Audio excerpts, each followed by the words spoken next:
Hey buddy, this is Stormy with the capital Z. Welcome back to another Warcraft 3 audio commentary. This time around we have a game on Amazonia. So, on the bottom left side, we got Agent, the Russian human player, spawning at well, we already mentioned the bottom left, so I guess that's irrelevant. He will be playing up against Starshaped, who is spawning as the TL Nidal player on the top right, and Starshaped hails from Sweden. Human vs Night Elf, and apparently this is actually game number 2 in a best out of 3 series. I would highly recommend you go and check up game number 1, as I would be spoiling a few of the things that did happen in game number 1. So, game number 1 was a pretty back and forth fight. It was on Terranist and LV, and it was pretty good. We saw Warden being used by Starshaped against Agent, but Agent was able to topple that tier 1 push, and he was able to win that game. Let's see how this game turns out, and we got the same hero coming for Agent. And Starshaped, this time going traditional Night Elf, he is going Demon Hunter. It's going to be Demon Hunter versus Archmage on Amazonia. Alright, Ancient of War is ready. Gonna be spawning that Archer and gonna creep that camp out pretty soon. A Scout Wisp heading towards the human player's base. We don't have the third farm just yet.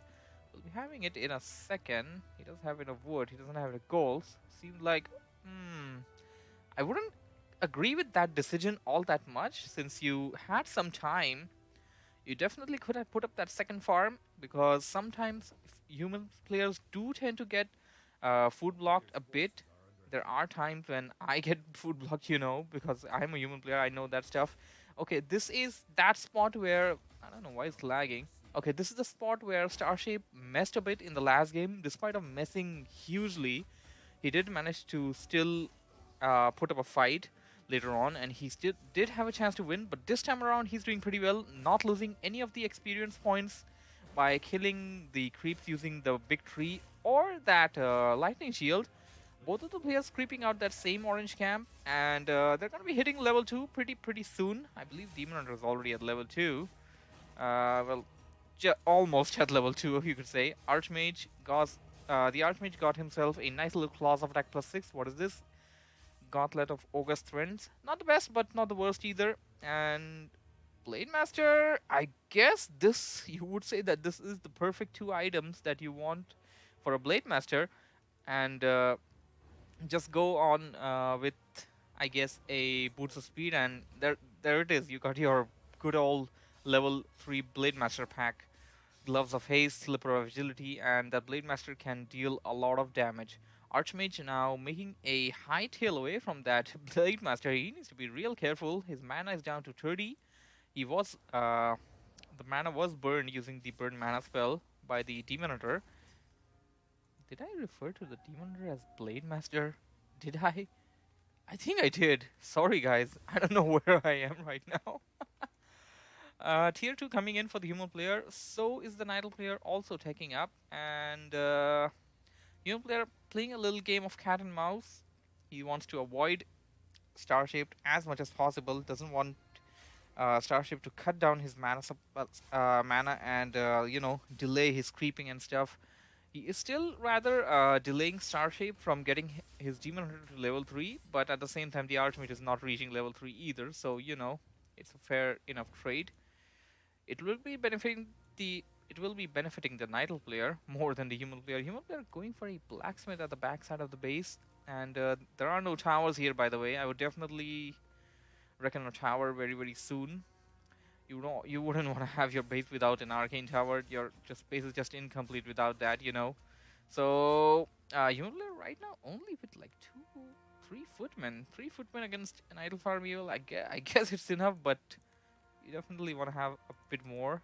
He's now making riflemen. All right, nice. Human player directly transitioning into riflemen as he is nearing tier 2. Tier 2 is also, well, just on the horizon for the Nidal player. I like how the human player is only retrieving a few of the militiamen and, chasing away the Nidal player. Agent will be... He's going to follow the Demon Hunter a bit. Starshaped Gonna back out his army towards the tavern, and there's comes a nice little Naga sea witch. I'm not really sure why there's so much lag, but I'm gonna have to fix that after this game. And oh my, not good. Oh, that was a nice little maneuver. Human player went up till the tavern and delayed his inevitable TP just as much as he could. He still had the militiamen with him, by the way, and there's no shop. Also, that's a setback for the human player. But well, the Nidal player doesn't have a shop either, so I guess that's even. I guess you could say that's even, and I don't know why the frames are dropping. I have no idea what's going on. Nidal player creeping out this camp here, and human player, he definitely wants to recover some hit points over there, down to like that's 50%, less than 50%, and also he doesn't have much mana either. He's gonna creep his camp, try to level his archmage, and at the same time gonna soak up some experience with the Naga Sea Witch. We have a scout footman heading in, and he does see. Okay, I believe this is the result of the last game, I would say, and footman being caught, footman being attacked by that cold arrow, and the demon hunter, of course, the demon hunter is right behind him. He backed out. Okay, he's gonna creep that camp a bit. We got 2 claws of attack plus 6, and of course the cold arrow. So that gives the Naga Sea Witch actually. That's a lot of damage. I have to say that is actually a lot of damage. 3 footmen, 3 riflemen, 2 heroes, and a few more riflemen on the way. Arcane Sanctum is ready. Arcane Vault being dropped, and Human player just began creeping at his camp here, and the Nidal player just engaged him. This is not looking too good for the human player, but he did manage to uh, make the Nidal player run away a bit. Nidal player, regardless of running away, he does have Potion of Greater Healing, and he also has the TP. So this is rather a win-win situation for the Nidal player. I mean, Starshaped is on a roll right now. Human player agent forced to back out, and he's gonna go back to the base, use that Arcane Wall to heal himself a bit. There goes that nice little scroll of regeneration. Nidal player now heading in toward the human player's expansion. Seems like he wants to creep this camp out. I'm not really sure whether he wants to do that or not, or he's just poking it a bit. Because he definitely, I mean, these things, I mean, I don't really see them all that much able to take out that kind of camp. And oh, something we completely missed. There was a nice little nuke there by the Nidal player. He managed to snipe down the Naga Sea Witch, and while all the human player, I mean, he definitely has the superior army, but he still lost his Naga Sea Witch, so that is something worth mentioning. Demon Hunter is just gonna be fine. He has that Potion of Greater Healing.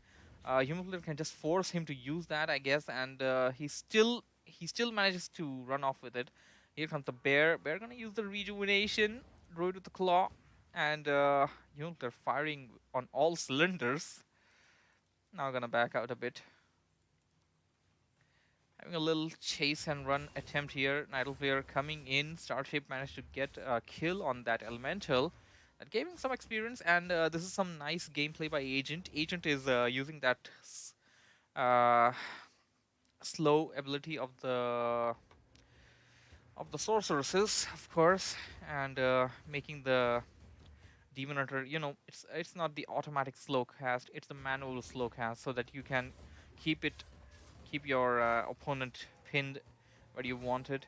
That forced the TP for Starshaped. Starshaped, although still has that Potion of Greater Healing, I believe he wants to he doesn't want to waste it in an encounter like that. He wants to waste it on, well, not waste it, he wants to utilize it in a much worthier fight, and he needs to be careful. No, Agent lost all of that experience from that big Sasquatch, although he will manage to kill a few more other creeps over there. Nidal player coming in with Druid of the Claws in bear form, and Starshaped is now finally gonna try and deal more damage. Starship finally getting the artillery that he needed, and human player's army is falling down. Human player is falling short of units, and he needs to back out like right now. There's not much that he can do against this kind of an Night Elf army, and of course, the Night Elf also has staff of preservation. Yeah, go after the archers, I guess, since you can't really kill the bears. Although you're gonna try hard to do that. Illusion gonna be used to scout around a bit, I guess. Agent gonna retreat back to the base and probably heal up, get a few more units and stuff. Is he staying below 50 food? I do believe he's trying to stay below 50. The Night Elf player, Starship, will also likely stay below 50. And we had a little engagement with the illusion on the Night Elf player, but he kind of figured out that, okay, that's definitely not the real Archmage, because you wouldn't send it out to have a walk in the park just like that, I guess. Night Elf player using Staff of Preservation. Well, that Naga Siege is pretty fast. Fork Lightning on the other Naga Siege. It is level 3 and 3 versus level 3 and 3. What is the food count? It's 50 food versus 46. And even if it's a 50 versus 50 food, I mean, even if it's like a 50 versus 50, Night Elf players will have the better edge in the fight since they have those tanky, beefy Druid of the Claws. I guess we should be calling them Druids of the Claws. I mean, Druids of the Claw instead of Druid of the Claws, because Druid of the Claws makes no sense in plural. Agent tried to pull in a few militiamen. I don't think that was an expansion attempt. He tried to go for an assault, but the Night Elf player was not in his well, that area where he wanted to attack. He's now putting in militia once again. Starshaped backing out a bit. He's rather just Starshaped is rather just delaying delaying the stuff over here. And there goes a nice little Fort Lightning by Agent. There goes a nice little Fort Lightning by Starshaped. Staff for Preservation on the bear. And human player now trying to target down the Druid of the Claw. He's gonna be able to back out rather easily without much hassle. And as I said, in any fight, if I have to say a 50 foot versus 50 foot army for human versus Night Elf, the Night Elf player will definitely have the better edge because of the beefy units. And yeah, Nagasivi just went down. And Agent is in a pickle. He's in a really, really tight spot. Archmage doesn't have any savior units. Archmage is being targeted. Archmage can be killed in this fight. Down to, well, he does still have green HP. He's not down to like red hit points or anything. But well, despite of my claims, Agent did manage to make the Night Elf player back out with his army, at least, if not kill most of his army. He didn't make it back out. Although he did definitely lose more number of units, as we don't see. And GG by Agent. So this game goes to Starshaped. That was a pretty good game. Once again, hope you guys enjoyed it. Thank you for watching. Thank you for listening. And yeah, this is the mistake where Agent made, I guess. Largest army 55. He did go over 50 food, but I guess that was too late. Heroes were 4-4 for Starshaped, and that can't be right. I'm pretty sure I definitely saw level 3 on the Naga Siege of the human player. Regardless, I guess you guys can just check it up. Well, that's it, that's all. Z out. Bye bye.